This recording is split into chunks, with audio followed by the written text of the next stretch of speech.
मेरे प्यारे देशवासियों, टेक्नोलॉजी की ताकत कैसे सामान्य लोगों का जीवन बदल रही है, ये हमें हमारे आसपास लगातार नजर आ रहा है।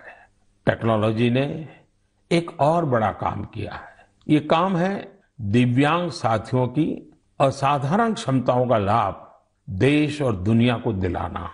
हमारे दिव्यांग भाई बहन क्या कर सकते हैं, ये हमने टोक्यो पैरालंपिक्स में देखा है। खेलों की तरह ही आर्ट्स, एकेडमिक्स और दूसरे कई क्षेत्रों में दिव्यांग साथी कमाल कर रहे हैं। लेकिन जब इन साथियों को टेक्नोलॉजी की ताकत मिल जाती है तो ये और भी बड़े मुकाम हासिल करके दिखाते हैं। इसलिए देश आजकल लगातार संसाधनों और इंफ्रास्ट्रक्चर को दिव्यांगों के लिए सुलभ बनाने के लिए लगातार प्रयास कर रहा है। देश में ऐसे कई स्टार्टअप्स और संगठन भी हैं जो इस दिशा में प्रेरणादायी काम कर रहे हैं। ऐसी एक संस्था है voice of specially abled people. ये संस्था असिस्टिव टेक्नोलॉजी के क्षेत्र में नए अवसरों को प्रमोट कर रही है। जो दिव्यांग कलाकार हैं, उनके काम को दुनिया तक पहुंचाने के लिए भी एक इनोवेटिव शुरुआत की गई है। Voice of specially abled people के इन कलाकारों की पेंटिंग्स, इसकी डिजिटल आर्ट गैलरी तैयार की है। दिव्यांग साथी किस तरह असाधारण प्रतिभाओं के धनी होते हैं और उनके पास कितनी असाधारण क्षमताएं होती हैं, ये आर्ट गैलरी इसका एक उदाहरण है। दिव्यांग साथियों के जीवन में कैसी चुनौतियां होती हैं, उनसे निकलकर वो कहां तक पहुंच सकते हैं, ऐसे कई विषयों को इन पेंटिंग्स में आप महसूस कर सकते हैं। आप भी अगर किसी दिव्यांग साथी को जानते हैं, उनकी टैलेंट को जानते हैं, तो डिजिटल टेक्नोलॉजी की मदद से उसे दुनिया के सामने ला सकते हैं। जो दिव्यांग साथी हैं, वो भी इस तरह के प्रयासों से जरूर जुड़े।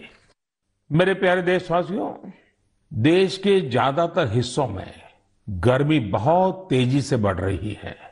बढ़ती हुई ये गर्मी पानी बचाने की हमारी जिम्मेदारी को भी उतना ही बढ़ा देती है। हो सकता है कि आप अभी जहां हो वहां पानी पर्याप्त मात्रा में उपलब्ध हो, लेकिन आपको उन करोड़ों लोगों को भी हमेशा याद रखना है जो जल संकट वाले क्षेत्रों में रहते हैं, जिनके लिए पानी की एक एक बूंद अमृत के समान होती है। साथियों, इस समय आजादी के 75वें साल में आजादी के अमृत महोत्सव में देश जिन संकल्पों को लेकर आगे बढ़ रहा है, उनमें जल संरक्षण भी एक है। अमृत महोत्सव के दौरान देश के हर जिले में 75 अमृत सरोवर बनाए जाएंगे। आप कल्पना कर सकते हैं कि कितना बड़ा अभियान है। वो दिन दूर नहीं जब आपके अपने शहर में 75 अमृत सरोवर होंगे।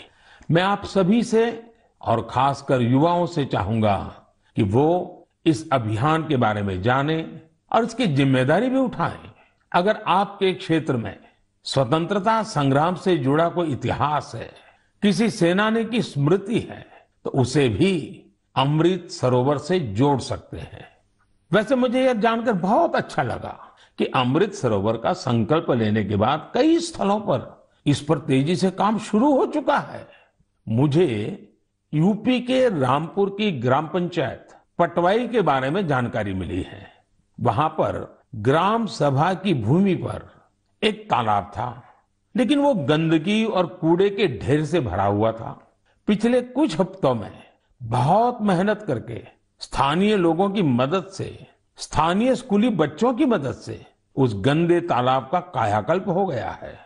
अब उस सरोवर के किनारे रिटेनिंग वॉल, चार दीवारी, फूड कोर्ट, फव्वारे और लाइटिंग भी न जाने क्या क्या व्यवस्थाएं की गई हैं। मैं रामपुर की पटवाई ग्राम पंचायत को, गांव के लोगों को, वहां के बच्चों को इस प्रयास के लिए बहुत बहुत बधाई देता हूं। साथियों, पानी की उपलब्धता और पानी की किल्लत, ये किसी भी देश की प्रगति और गति को निर्धारित करते हैं। आपने भी गौर किया होगा कि मन की बात में मैं स्वच्छता जैसे विषयों के साथ ही बार बार जल संरक्षण की बात जरूर करता हूं। हमारे तो ग्रंथों में स्पष्ट रूप से कहा गया है, पानीयम परमम लोके जीवानाम जीवनम समृतम, अर्थात संसार में जल ही हर एक जीव के जीवन का आधार है और जल ही सबसे बड़ा संसाधन भी है। इसलिए तो हमारे पूर्वजों ने जल संरक्षण के लिए इतना जोर दिया। वेदों से लेकर पुराणों तक हर जगह पानी बचाने को, तालाब सरोवर आदि बनवाने को मनुष्य का सामाजिक और आध्यात्मिक कर्तव्य बताया गया है। वाल्मीकि रामायण में जल स्रोतों को जोड़ने पर, जल संरक्षण पर विशेष जोर दिया गया है। इसी तरह इतिहास के स्टूडेंट जानते होंगे, सिंधु, सरस्वती और हड़प्पा सभ्यता के दौरान भी भारत में पानी को लेकर कितनी विकसित इंजीनियरिंग होती थी। प्राचीन काल में कई शहर में जल स्रोतों का आपस में इंटरकनेक्टेड सिस्टम होता था और ये वो समय था जब जनसंख्या उतनी नहीं थी, प्राकृतिक संसाधनों की किल्लत भी नहीं थी, एक प्रकार से विपुलता थी। फिर भी जल संरक्षण को लेकर तब जागरूकता बहुत ज्यादा थी। लेकिन आज स्थिति इसके उलट है। मेरा आप सभी से आग्रह है, आप अपने इलाके के ऐसे पुराने तालाबों, कुओं और सरोवरों के बारे में जानें। अमृत सरोवर अभियान की वजह से जल संरक्षण के साथ साथ आपके इलाके की पहचान भी बनेगी। इससे शहरों में, मोहल्लों में स्थानीय पर्यटन के स्थल भी विकसित होंगे। लोगों को घूमने फिरने की भी एक जगह मिलेगी। साथियों, जल से जुड़ा हर प्रयास हमारे कल से जुड़ा है। इसमें पूरे समाज की जिम्मेदारी होती है। इसके लिए सदियों से अलग अलग समाज, अलग अलग प्रयास लगातार करते आए हैं। जैसे कि कच्छ के रण की एक जनजाति मालधारी जल संरक्षण के लिए वृदास नाम का तरीका इस्तेमाल करती है। इसके तहत छोटे कुएं बनाए जाते हैं और उसके बचाव के लिए आसपास पेड़ पौधे लगाए जाते हैं। इसी तरह मध्य प्रदेश की भील जनजाति ने अपनी एक ऐतिहासिक परंपरा हलमा को जल संरक्षण के लिए इस्तेमाल किया। इस परंपरा के अंतर्गत इस जनजाति के लोग पानी से जुड़ी समस्याओं का उपाय ढूंढने के लिए एक जगह पर एकत्रित होते हैं।